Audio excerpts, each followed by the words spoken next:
Avez-vous déjà sacrifié tout ce que vous aviez pour quelqu'un qui ne vous avait jamais rien demandé? Il existe un proverbe japonais qui dit « Neko ni koban », ce qui signifie littéralement « donner des pièces d'or à un chat ». Réfléchissez-y un instant. Si vous tendez une pièce d'or pure à un chat, que fera-t-il? Rien. Il ne comprend pas sa valeur. Pour lui, ce n'est qu'un objet brillant, froid et inutile. En faisant cela, vous n'avez pas été généreux. Vous avez simplement gaspillé quelque chose de précieux pour quelqu'un qui est incapable de l'apprécier. Imaginez maintenant que cette pièce d'or, ce soit vous, votre énergie, votre temps, votre vie même. Imaginez que vous jetiez tout cela à des personnes qui ne veulent pas le recevoir, qui ne l'ont pas demandé, ou pire, qui se moquent de vos efforts. La vérité est souvent douloureuse à entendre. Parfois, le plus grand acte d'amour n'est pas de sauver l'autre, mais de le laisser face aux conséquences de ses propres actes. Parfois, la personne que vous avez le plus besoin de sauver, ce n'est pas celle qui se noie à côté de vous, c'est vous-même.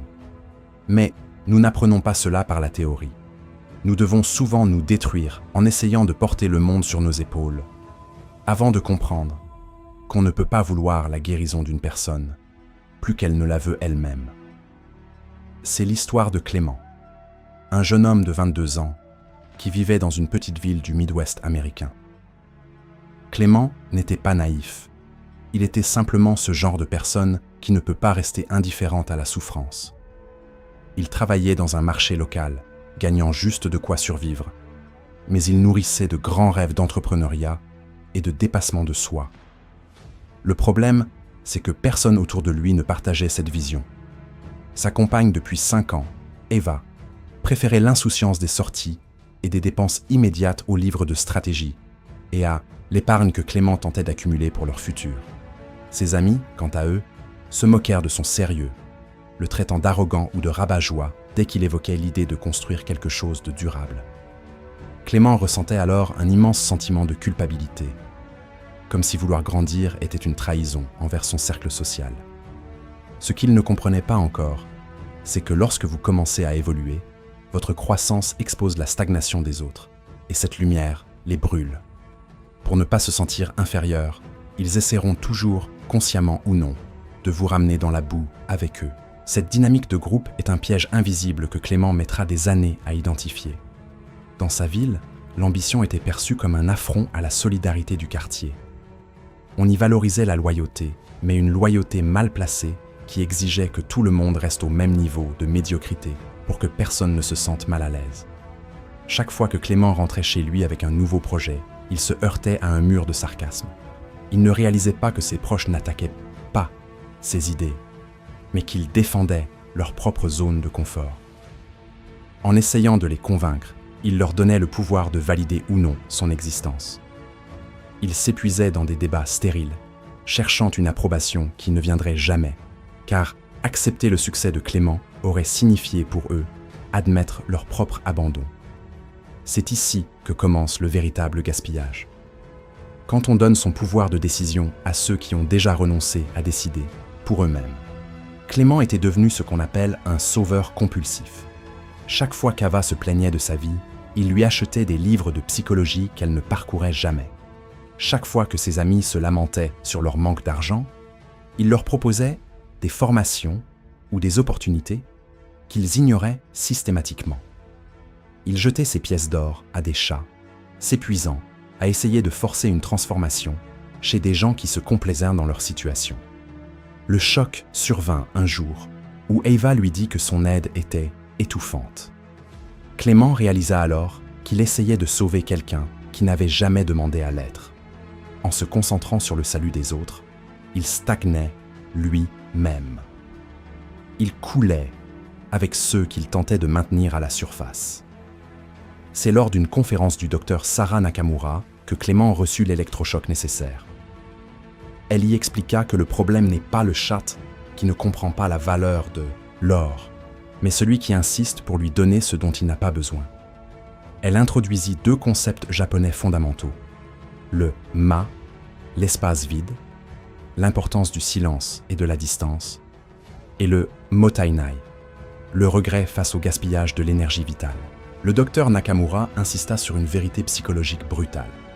Le complexe du sauveur est souvent une forme d'égoïsme déguisé. En essayant de réparer les autres, Clément cherchait inconsciemment à se sentir nécessaire, à combler son propre vide intérieur par l'utilité qu'il avait pour autrui. C'était une addiction à la gratitude des autres, une gratitude qui, ironiquement, ne venait jamais, car personne n'aime se sentir redevable d'une aide qu'il n'a pas sollicitée. Le docteur Nakamura expliqua que le véritable respect d'autrui consiste à accepter leur droit à l'échec, leur droit à la paresse et même leur droit à la destruction. En intervenant sans cesse, Clément empêchait ses proches de vivre les crises nécessaires à leur propre éveil. Il était devenu l'amortisseur qui empêchait les autres de ressentir la douleur de leur propre chute, prolongeant ainsi leur agonie sans le savoir. Le docteur Nakamura utilisa une métaphore puissante. Si vous avez un seau d'eau et que vous essayez de forcer des gens qui n'ont pas soif à boire, vous ne faites que gaspiller votre eau pendant que vous-même mourrez de déshydratation. Cette prise de conscience poussa Clément à prendre la décision la plus difficile de sa vie. Cesser d'être un sauveur pour devenir son propre héros. Il rompit avec Eva, comprenant qu'il ne pouvait pas porter son destin à sa place. La séparation fut brutale, marquée par des accusations d'arrogance et d'égoïsme. Mais pour la première fois, Clément ressentit un immense soulagement. Il s'éloigna également de ses amis, non par mépris, mais par nécessité de protéger son énergie. Il entra dans une période de solitude profonde, une phase où le cerveau, programmé pour l'appartenance au groupe, hurle de peur. Mais Clément tint bon. Il utilisa ce temps et cette énergie retrouvée pour étudier, s'entraîner physiquement et lancer son entreprise.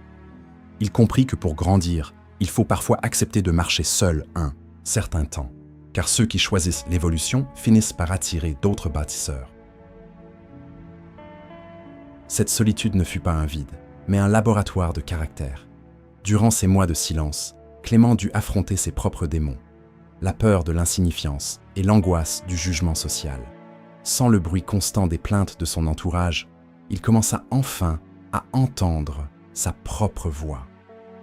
Il découvrit que l'énergie qu'il gaspillait à motiver les autres était en réalité un carburant nucléaire lorsqu'elle était dirigée vers ses propres objectifs.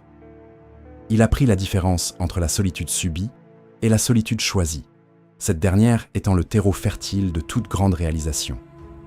Il comprit que le prix de l'excellence est souvent l'incompréhension de la masse, et il accepta de payer ce prix. Chaque heure passée seul à travailler était une pièce d'or qu'il plaçait enfin dans son propre coffre, investissant dans un futur qu'il commençait enfin à voir se dessiner clairement. 3 ans plus tard, Clément était devenu un homme transformé, à la tête d'une entreprise prospère et doté d'une discipline de fer. Lorsqu'il recroisa Eva, il vit en elle la même fatigue, le même regard de détresse qui attend un sauveur. Elle s'excusa de ne pas l'avoir soutenue et lui demanda comment elle pourrait, elle aussi, changer sa vie. Clément, sans aucune trace de culpabilité, lui répondit simplement qu'elle devait arrêter d'attendre que quelqu'un la sauve et qu'elle devait le vouloir pour elle-même. Il ne ressentait plus le besoin de la porter. Il avait appris que la véritable compassion consiste parfois à laisser l'autre toucher le fond pour qu'il trouve enfin la force de donner son propre coup de pied vers la surface. En devenant une source d'inspiration par ses actions plutôt que par ses sermons, il avait fait plus pour son ancien entourage qu'en 5 ans de sacrifices inutiles. Certains de ses anciens amis, voyant sa réussite, finirent d'ailleurs par se mettre en mouvement, non pas parce qu'il les avait poussés, mais parce qu'il leur avait montré que c'était possible. Il comprit alors que l'influence la plus puissante n'est pas celle que l'on exerce par la parole, mais celle que l'on incarne par l'exemple. En refusant de redescendre à leur niveau, il avait créé un nouveau standard, une nouvelle possibilité pour ceux qui, parmi ses anciens proches, auraient un jour le courage de lever les yeux. La réussite de Clément était devenue un phare. Un phare ne court pas après les bateaux pour les sauver du naufrage.